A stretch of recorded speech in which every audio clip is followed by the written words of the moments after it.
Good evening, everyone. It's Christopher Hale here in Murfreesboro, Tennessee, where we had a little bit of storm, I think, all throughout the Mid-South, Middle Tennessee tonight.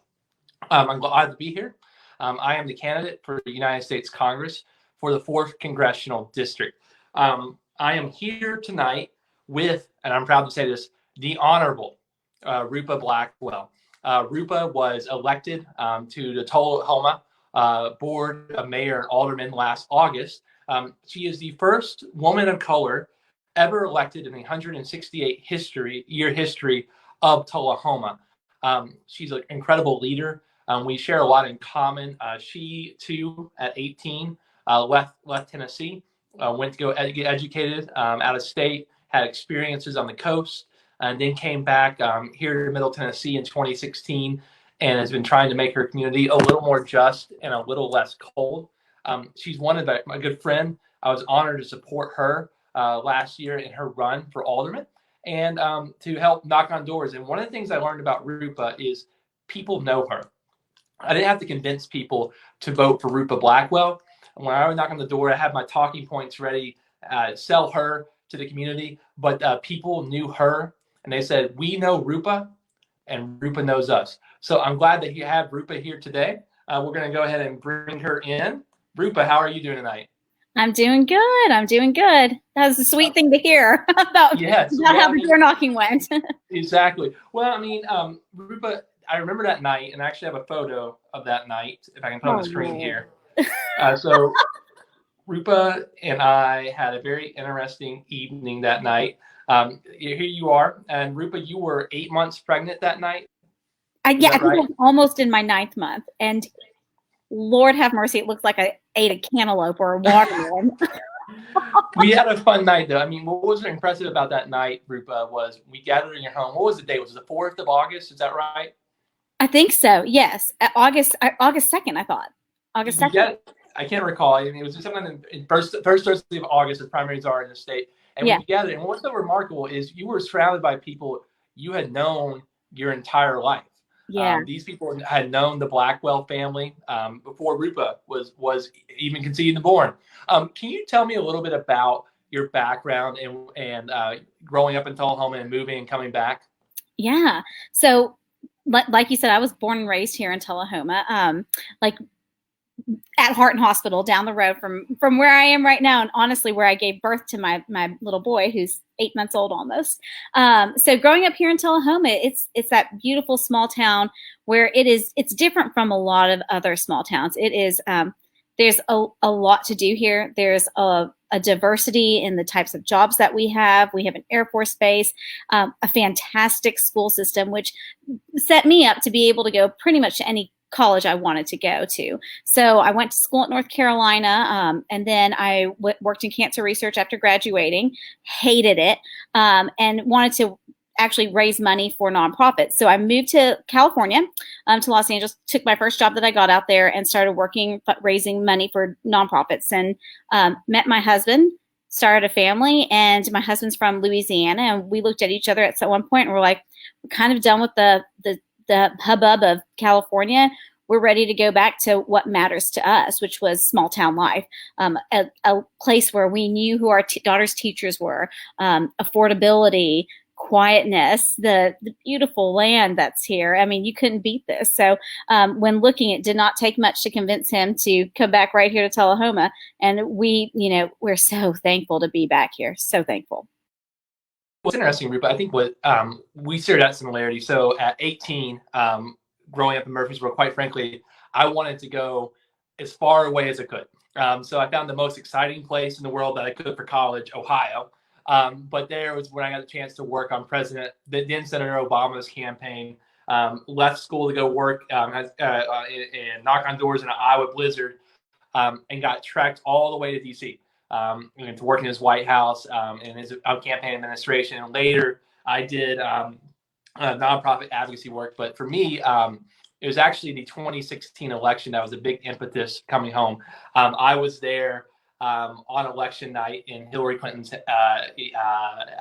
election night party in New York City, where the glass ceiling was supposed to break and it didn't break.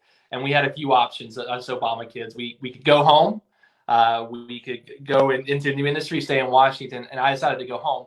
But I came home to participate in the public life of this community and to do my best to make this community a little more just and a little less cold, and things that reminded me growing up. But Rupa, what compelled you to run for Board of Aldermen last year? So the interesting thing is I came home, I didn't think I was ever going to do something like this. I came home because I was tired of the crazy, busy life that we had there. And coming home, I realized I wanted to get involved with local nonprofits. Clearly I wasn't going to get paid here for it. I wanted to sit on boards and volunteer. And as I did that, I started seeing things that to me mattered for my family and what I think still are the reason why I ran. So I saw things that I was like, oh, we need more sidewalks, and, oh man, these roads are pretty terrible to drive on. Well, instead of hearing people complain about this, what can I do? Oh, I can run for board of mayor and alderman. I can run for alderman. That seems like something that I would want to do. And to be honest, as terrible as this sounds, I love my children. But pretty much 6 months or 9 months after moving here, I was like, I need to go back to work. So I started traveling for work again. But what compelled me to get involved was honestly the involvement I'd seen in my community, the things I was noticing, and feeling like, hey, I've got the time and I'm ready to serve. I just want to keep serving. And this is one way to do it. Rupa, and one thing I want to talk to, there we go. Yeah. One thing I want to talk about, I'm still learning this technology, y'all. You and I are millennials, and I believe are you the youngest? I think you're on the front. You're on the fringe. I think are you the youngest member of the Board of Aldermen? No, I'm not. Okay. Alderman Dunn is. Okay, Alderman Dunn. Well, one of the things I want to talk about in particular is I want to talk about what this coronavirus has meant in Tullahoma, in the broader county, and in rural Tennessee. What we're seeing across the 4th congressional district is we had hospital closures that began well before the coronavirus, but it seems that this could be a fatal blow. And I'm also concerned about distribution of PPE and tests. I've gone through 9 counties now to see testing in the 4th congressional district with mixed results. How are you all doing? How are you handling the situation down in Tullahoma? I think we're doing well. The information I'm getting from our city administrator, it seems like we are doing well in terms of distribution of PPE to the hospitals. Last I heard, testing, we had a big testing drive. I think 515 people got tested, not last weekend, but the weekend before. We have tests at the Department of Health. I think previously to the big push to get testing, there was a slower response with that. But now, I mean, people are like, let's go get tested so that we can know what's happening with us. So we're seeing a high testing rate in the area, which is good. I hope it continues. I hope people will continue to utilize those tests when they need it, but not if they don't. So that we can have it available for the people who need them. Have you all effectively reopened Tullahoma? Are you all back open for business? Is there any restrictions there? I mean, playgrounds are not open. You can walk on walking trails, but in terms of we're following the governor's orders to a T. So restaurants can open at 50%, but I will tell you, a lot of our restaurant owners are choosing not to.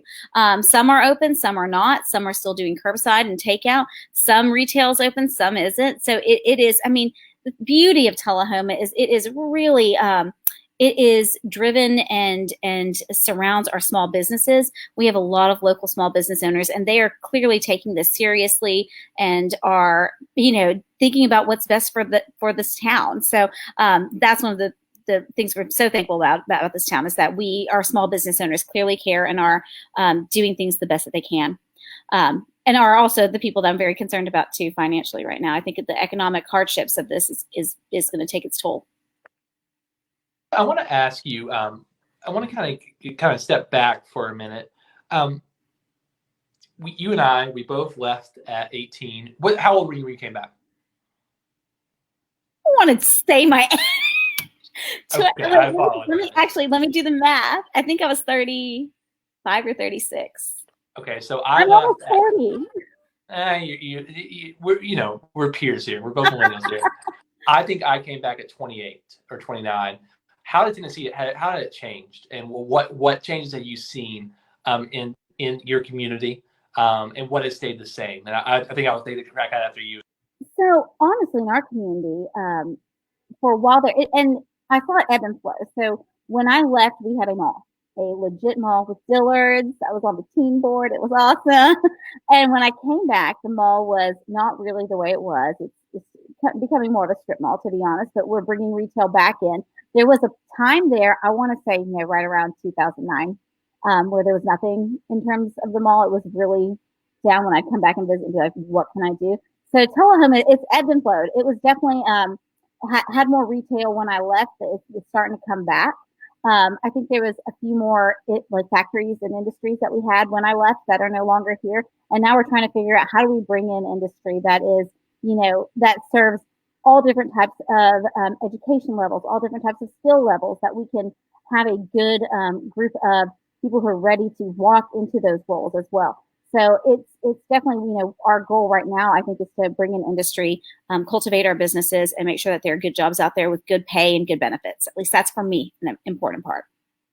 Well, I think I want to highlight that too. I think that what struck me, so I left in 2007 to go to college. And so Murfreesboro, the day I was born, we had 35,000 people in 1989. I was born also down the road at the old Middle Tennessee Medical Center. And now it's north of 100K. So the explosion of Murfreesboro highlighted my youth, but Nashville was not Nashville in any capacity like it is today, not nearly the hub of the Mid-South. One of the things that struck me, and one of my impetuses for running for the United States Congress, was if you look at the stimulus package, that went back about a decade ago, the Economic Recovery Act of 2009, and you just kind of peel back the data. The vast majority of those benefits went to urban areas. And you really saw the economic recovery from this last recession a decade ago really built Nashville, and it helped Murfreesboro. But what you can see in the data and what I see in the flesh is that a lot of the recovery and the move forward that you saw in the urban communities did not go down into the rural communities. There was a lot of reasons you could argue this. I'm a Democrat. The Democratic Party was in control of Congress at the time and in control of the White House. But what's interesting is, of course, Democrats tend to represent urban areas. And so the goods, if you will, tended to go towards the urban areas. In the more conservative areas, there was less push to get resources and development. And if you look in the 4th congressional district, you can see that we are still recovering from the 2009 recession, 2008 recession. And of course, we have this pandemic come now. But I'm really interested in pushing forth investment at the federal level in rural communities, in roads and infrastructure and development. I want to ask you, what is the top industry in Tullahoma? Well, I think our base is, the top employer is the city school system. It has Sure. most people. But after that, our base is a major employer. Aerospace. I mean, and Tullahoma is not, it is unique. It is amazing. And it's not like the other areas. We have a research base with UTSI also down the road, like here in Tullahoma. So what we're seeing is engineers, machinists. We have a very different demographic than honestly, Chris, a lot of the district that you're running in, right? So you've got Grundy County, you've got, Marion County, and I ran for office in those counties 2 years ago as well. And it was very, the infrastructure needs are different there than what they are here in Tullahoma, which we're thankful for here in Tullahoma. But I think that, yeah, you asked a quick question about industry and I went off topic. So sorry. Yes, our aerospace industry is huge here. And if you were the governor of Tennessee, or if you had the ability, what investment is needed in your community at a state level or federal level? Where would you like to see the growth to occur, the investment, both private and public investment? I have to pick only one. You can pick as many as you want. Definitely infrastructure. Hands down infrastructure. I think across the board, roads, our roads, all I heard knocking on doors was roads, sidewalks, right? And jobs. That's all I heard. Road, sidewalks, and jobs. And part of the jobs thing is honestly being able to sell ourselves, and that infrastructure that we need, that's how we sell ourselves, right? Look at our roads. Look how easy it is to get a truck in and out of here. Look at how these sidewalks are for your kids to walk on. Look how safe this is to get your kids to school. Look how great our school system is. So all the infrastructure that we need will, I think, bring in those jobs that we want to see here. It's interesting too. I think that one of the things I see across the 4th congressional district, I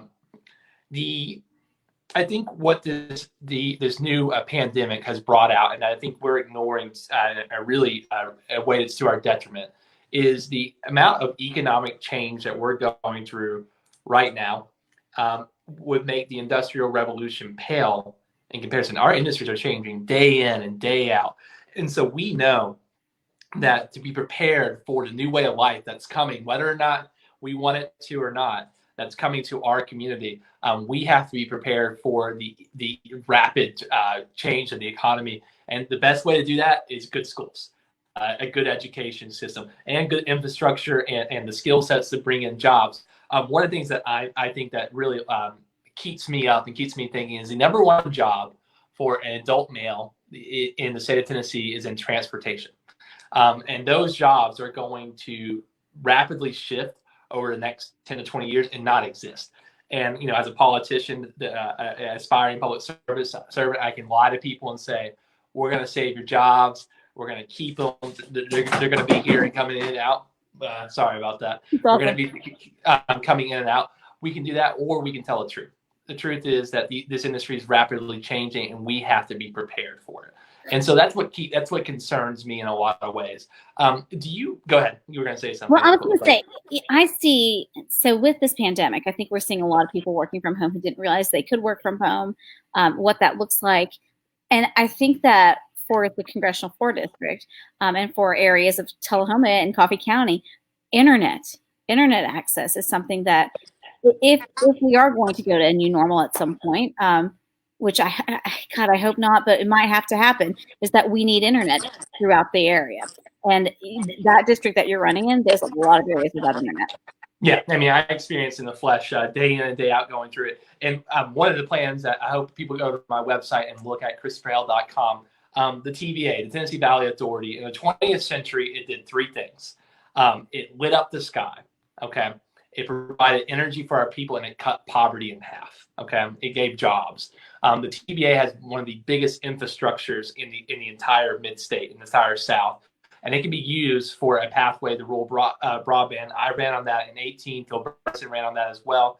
But to me, access to reliable internet is I would go with a right. It's a right that everyone should have.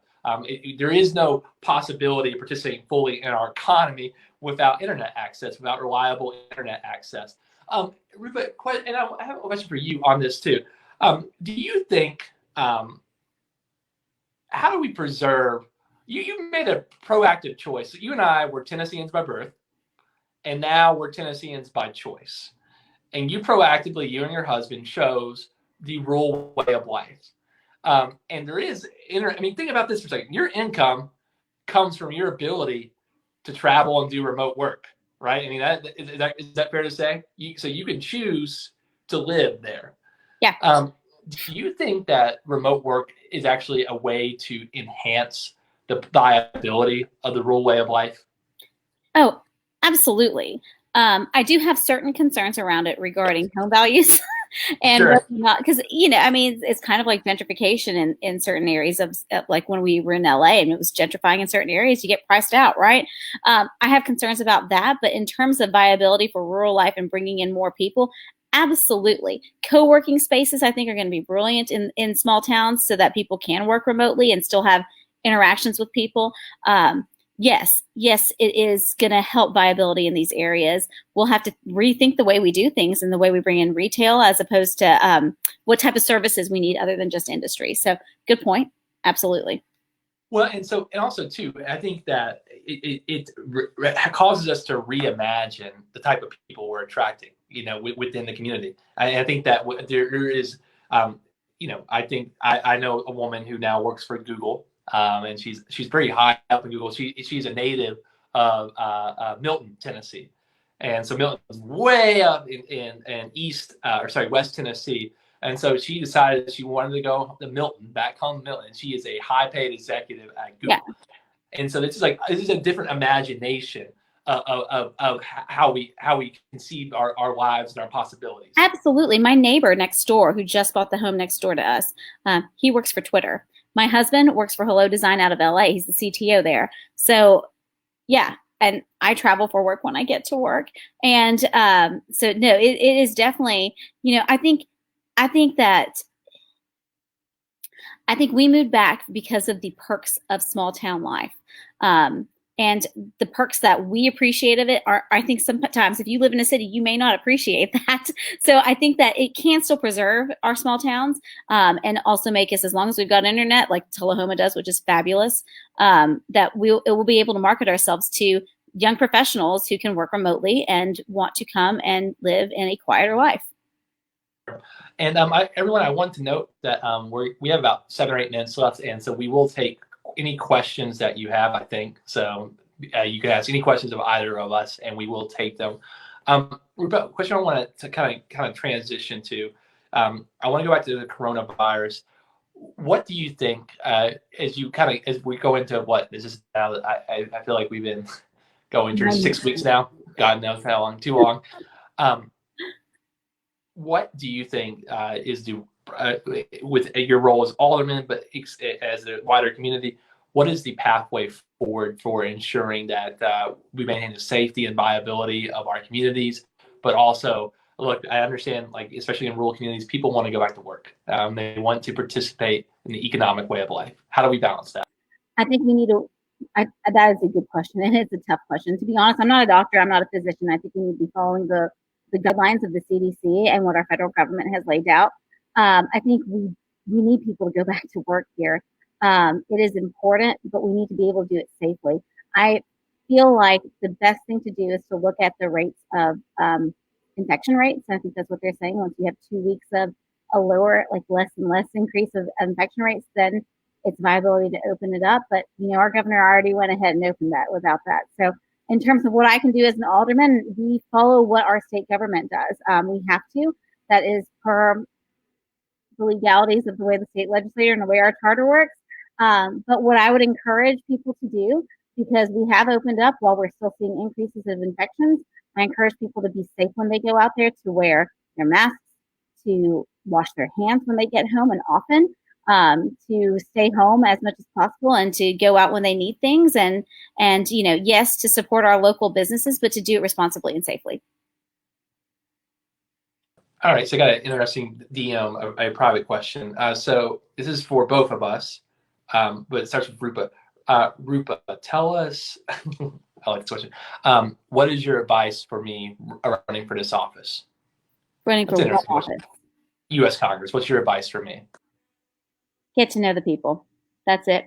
And that's hard because you've got a really large area, but talk to the people. Get to know the people. Make yourself available to them. I know this is going to be a weird election year. You're running in an election year that I would never, ever want to run. And last year I got to knock on doors. I knocked on 2,000 something doors and got to talk to people and meet them and get to know them. And that's probably not going to be possible this year. So find ways to get to know people and listen to them. That's it. Yeah, I think if I could answer that question to myself, my advice to myself, I think the people of the 4th Congressional District, I think you all who are watching, you know me. I'm not new around town. You've seen me in the flesh at some point in the past couple of years. But you also know that you do not know my opponent. He does not know you. Time and again, whether it's correctional officers in Pikeville looking for hazard pay, nurses in McMinnville looking for PPE, families of nursing home residents in Murfreesboro, or unemployed people looking for benefits in Spring Hill. The question I get time and again is, where is Scott Desjardins? And the answer I have is he's not here, and he's not coming back.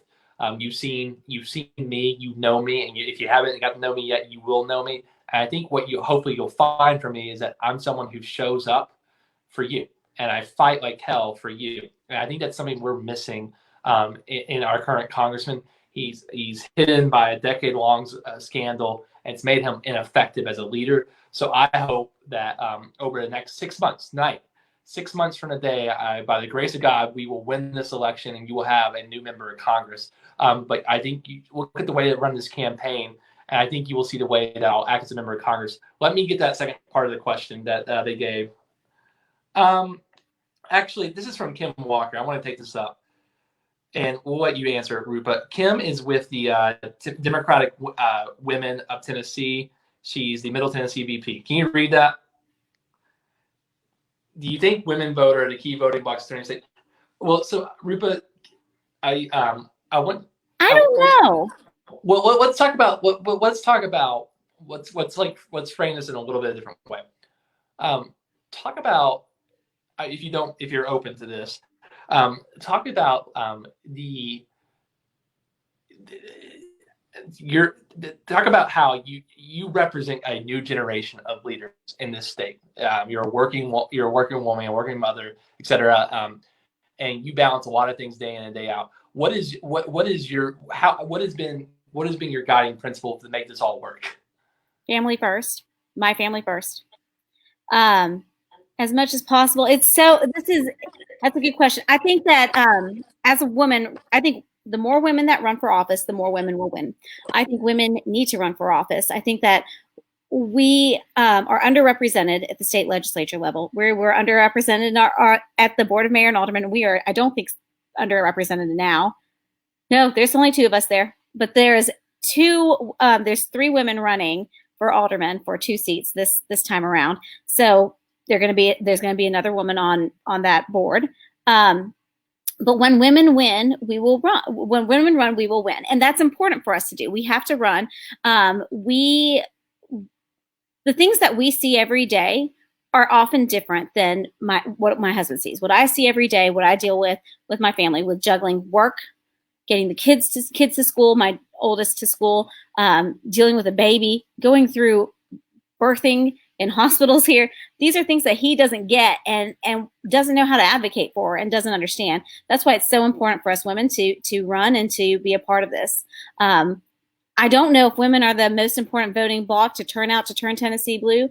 I don't know I haven't looked at that data enough, honestly, right now. But I know that it is important for women to get involved. It's important for women to vote, very much so. I had a lot of difficulty, honestly, when I would knock on doors. I would hear some women say, "Hold on, let me get my husband," or they would say, a lot of people just were so burnt out that they weren't voting. A lot of women weren't. So I think it's important for us to be engaged. Well, that's a great answer, Rupa. I think that one of the things you highlighted is that the particular need of having a woman's perspective on every issue of public life is so necessary. I looked at the legal and political aspects of law, and both at the federal and state level, you can tell there were no women in the room. You can tell it. Time in and out, you can tell that there was no women in the room. Rupa, thank you for joining me. I'm going to take this last question myself and then log off. But Rupa, thank you so much. I really appreciate it. Thanks, Rupa. We really appreciate you coming on. Thanks for having me. Bye. Thanks. This last question is from Aaron, and I want to take it myself. How do you break through to single issue voters? There are a multitude of people, men, women, black, white, etc., who value one issue over another. And if you're not with them on that one issue, you get written off immediately. How do you break through with them, or do you? You have never met a more persistent human being in terms of winning over skeptics than me.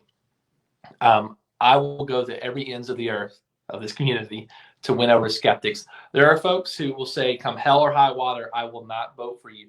But if you continue showing up and showing that you are there and your opponent is not, Scott Desjardins, we know he will not show up. The best way to see future action is to see past action. He does not show up. There's going to be no person on this planet, in this community, that's going to agree with me on every single one of the issues. And there are people who argue that they have non-negotiables.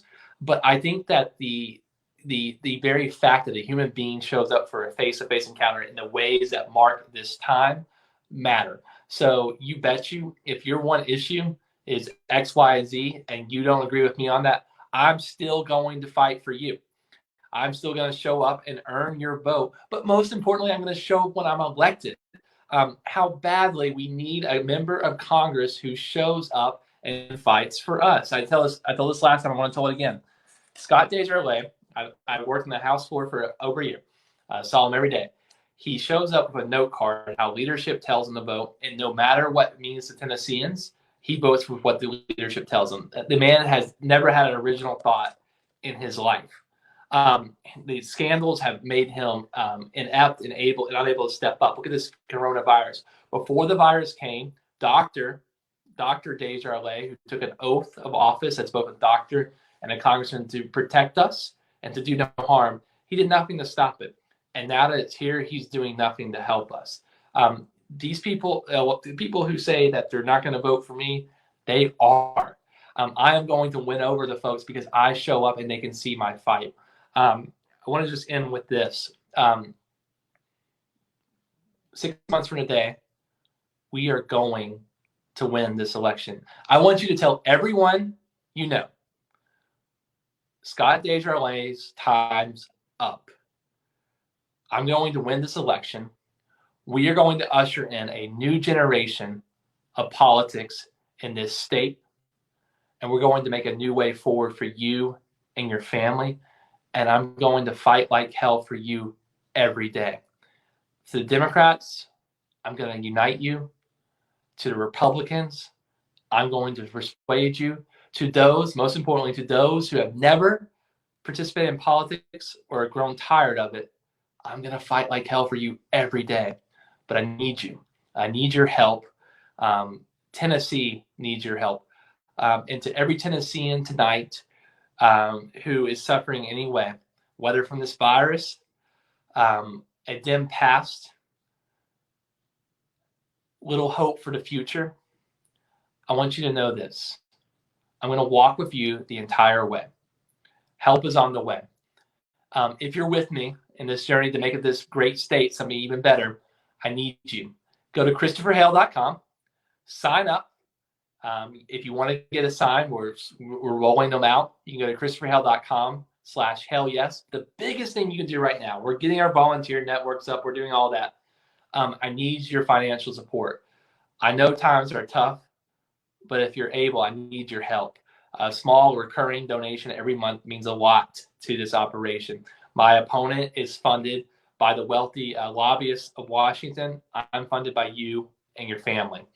And we will get our networks up and running.